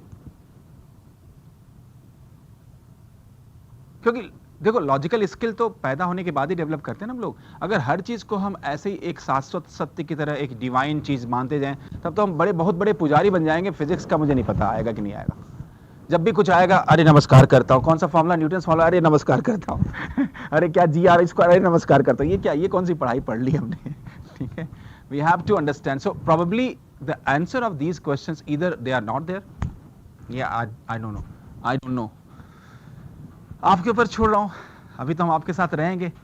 Okay, either online, there are many physics teacher who are listening me. If somebody can help me, I am not challenging, but if somebody can help me that why gravitational force happens to be always attractive in nature, please tell me. I want to learn it. Why electrostatic force have always 2 natures, both the nature repulsive and attractive? Why nuclear force, one of the very fundamental force in nature which binds the nucleons together, happens to be only repulsive, both repulsive and attractive. Nuclear forces may attractive only in between proton and proton it is repulsive, but that is electrostatic force, not nuclear force. Another force which is left out, जो मैंने यहाँ नाम नहीं लिया, let me name that force also. उस बेचारे ने क्या गलती की है? Van der Waals force, the weak force, that is also always attractive. But people says that when the 2 molecules are brought close to each other, they actually attract, but once the distance becomes very close, exactly, this is another mystery. This is another serious mystery. इसलिए इसको शायद छोड़ रखा था बात के लिए. ये तो और कहानी कुछ और हो गई कि ये अट्रैक्टिव और रिपल्सिव कंडीशनल है ये. And let me tell you, though it is a weak force, but the Van der Waals force holds major challenging job in the world. Just like gravitational is also probably the weakest force in nature is the gravitational force. But one of the major balance of the nature is in hand of this weakest force. I'm not saying that in any case the nuclear force is less in importance. Yes, it is also important. But question therefore can be raised to all the natural forces, 4 natural forces I talked about. Okay, question mark about their basic nature, that why some of them are always attractive, why some of them are always repulsive, why some of them are attractive and repulsive irrespective of the distances, and why some of them are attractive at some distance and repulsive at some other distance. It will be nice if we get some answers from you as well as from the other people who are listening me. अभी आ गया तब तो बहुत अच्छी बात होगी. देखें तो क्या आया है? Sir, we took K as 0 earlier, but can you please answer this question? This is something which I hope that you will be able to answer. Question is very good. कभी मैंने कई जीरो लिया था किसी एक समय, escape velocity में तब लिया था, वो वहां मैं ग्राउंड पे नहीं लिया था, पहुंच गया था तब लिया था। तो please listen when I am teaching logically. वैसे तो मैं कभी कभी जोश में जल्दी बोल जाता हूं, normally I maintain my speed, but logic पे ध्यान दीजिए। जब भी मैं लॉजिक देता हूं, वो मैंने तब लिया था काइनेटिक एनर्जी जीरो जब मैं वहां पहुंच गया था जहां मैंने डिफाइन किया था इनफाइनाइट। वो लॉजिकल था, क्योंकि इनफाइनाइट पे पहुंचने के बाद काइनेटिक एनर्जी कैरी करने का कोई सेंस नहीं होता, क्योंकि जो एक बार मर गया उसको दोबारा मारने का कोई सेंस नहीं होता। जो पहुंच गया है अब वापस नहीं आ सकता, उसको काइनेटिक एनर्जी देने की कोई जरूरत नहीं है। और यहां हम लोग स्केप की बात नहीं कर रहे थे, यहां किसकी बात कर रहे थे? We were talking about a satellite which is very much live and performing its duty in its orbit. इसकी काइनेटिक एनर्जी जीरो नहीं होगी। Next question. अच्छा, look, I mean, people are listening and asking questions. This is wonderful feeling. From Raipur, there is a question. What will be the parameters of selecting a space station to launch satellite? Oh my God. ये तो हिला कर रख दिया इन्होंने। What will be the parameters for selecting a space station to launch a satellite? I personally feel that as far as the selecting a space station is concerned, it could be definitely a very interesting task, because space stations are normally above the surface of Earth. So a lot of job has already been done by somebody who has made a space station. So you suppose you reach there with a satellite, and then only few job left out, because उतनी दूर तो वैसे ही आप चल के चले गए रिश्तेदारी मानते हुए। उसके बाद थोड़ा सा डिस्टेंस बचता, क्योंकि स्पेस स्टेशन डिपेंड सब करता है स्पेस स्टेशन कहाँ। मैं अज्यूम कर रहा हूँ स्पेस स्टेशन, आपके लिए जानकारी है, ये स्पेस स्टेशन जो भी है आज के डेट में वो under the gravity of earth है, वो अर्थ की ग्रेविटी से बाहर नहीं है। उसके पीछे कारण समझा देता हूँ। क्योंकि अर्थ की ग्रेविटी के अंदर कोई स्पेस स्टेशन होगा तो वो अर्थ के चारों तरफ घूमेगा अपने आप, बिना किसी पेट्रोल के, बिना किसी डीजल के। सिर्फ उसमें सोलर सेल लगे होंगे बस। सोलर सेल किस लिए? क्योंकि सूरज देवता हमेशा मिलते रहेंगे, उनकी एनर्जी हार्नेस करके वो एनर्जी का काम चलता रहेगा, कैमरा वगैरह काम करेगा, लेकिन चलाने के लिए हमें कोई पेट्रोल नहीं चाहिए होगी, क्योंकि चलाने तो अपने आप चलेगा वो। ठीक है, got it? So probably it is a very subjective question sir, thank you very much. Then mister Bala Saheb Londhe, sir please explain the concept of binding energy is half of potential energy. पूछा था मैंने आपसे, देखो क्या it is half. Why? Because what is the potential energy? Minus g mm by r. Let us divide by 2 ऐसे randomly. So when I divide by 2 it becomes half g m by r. अब g m by r को क्या लिख सकते हो? v square. ठीक है, तो ये बन गया हाफ एम वी स्क्वायर, जो कि काइनेटिक एनर्जी है। तो पोटेंशियल एनर्जी को किससे डिवाइड किया कि काइनेटिक एनर्जी आई? 2 से डिवाइड किया ना, तो ऑब्वियसली 2 से करना पड़ेगा। माइनस साइन इसलिए हटा दिया क्योंकि माइनस पहले से यहां था। Any other question?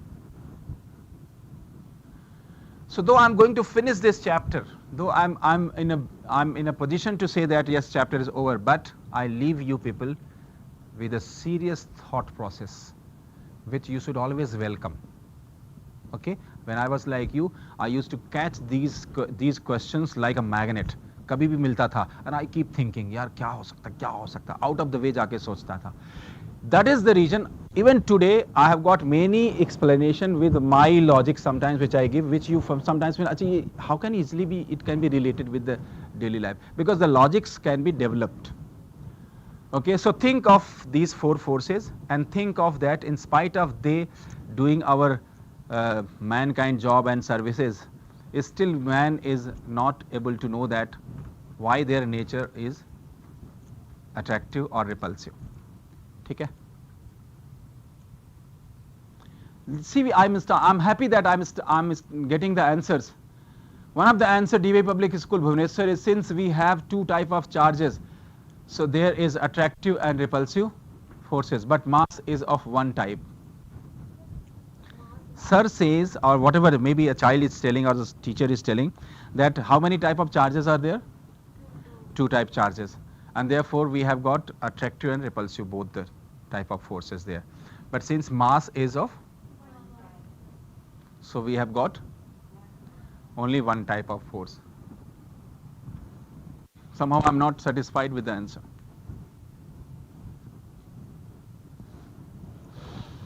And I tell you, I can take 2-3 minutes more. I tell you why I'm not satisfied, so that even sir is listening, so sir might think again. Who said that there are two type of charges? It is found. यही तो answer होगा. It is observed. Matter is neutral. It can be broken, so it breaks into not only two type of charges, it also breaks into a material particle which is neutral, neutron. And it is very interesting, you must be now inching towards this concept also in class 12, that even the proton can be broken, even the neutron can be broken. You will be surprised that when a neutron breaks, proton is generated. There are 25 fundamental particles which have already been discovered inside the nucleus. आपने तो 2-3 का नाम सुना. Neutron, proton और electron तो orbit में. There are mesons, muons, pi mesons, mu mesons. Line लगी हुई है. So saying that there are two type of charges, that is why only two. I can still put a logic here that, my dear friend, why can't we survive with only one type of forces with these two type of charges?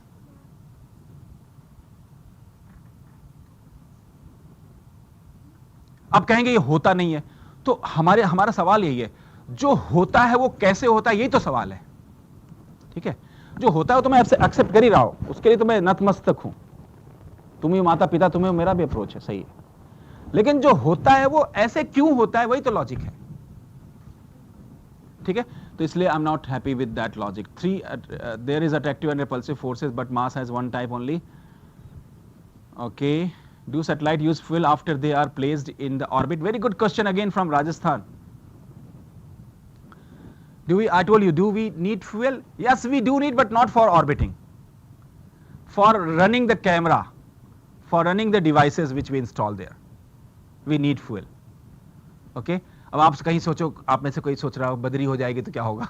ठीक है, वहाँ बदरी उदरी नहीं होती, बदरी means बादल छा जाए, वहाँ ये सब कंसेप्ट नहीं होता होगा. सोच सकते हो, क्योंकि ये बादल उदल का कंसेप्ट सिर्फ अर्थ के सरफेस पे ही होता है. वहाँ दिन रात का कंसेप्ट भी नहीं होता, क्योंकि दिन रात का कंसेप्ट डिफाइंड तभी है जब तक आप अर्थ का हिस्सा हो. जैसे अर्थ को छोड़ोगे, दिन और रात आपके लिए अनडिफाइंड हो जाता है. क्यों? क्योंकि जब अर्थ पे हो ही नहीं तो अर्थ के साथ तो घूम नहीं रहे हो, तो फिर आपके लिए क्या दिन क्या रात.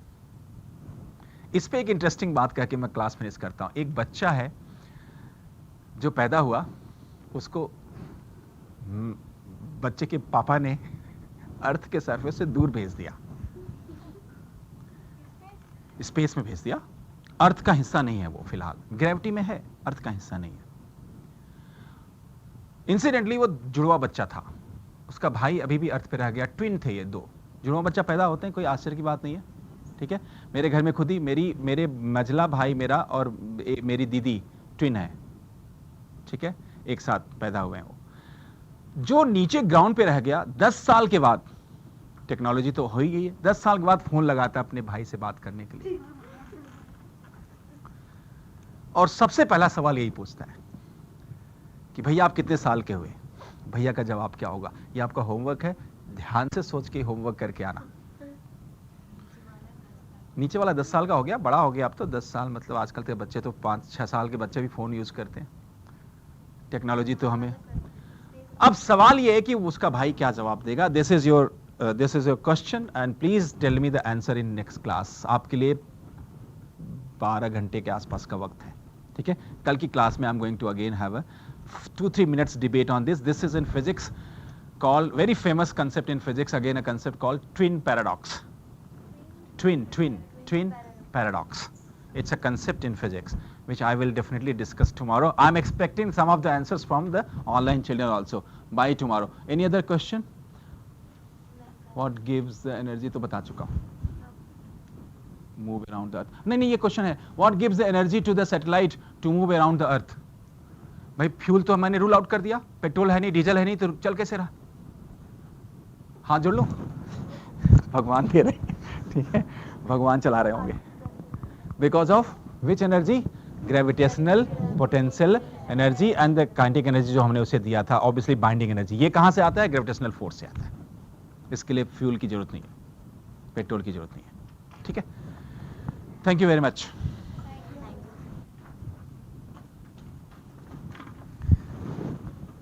अरे भैया,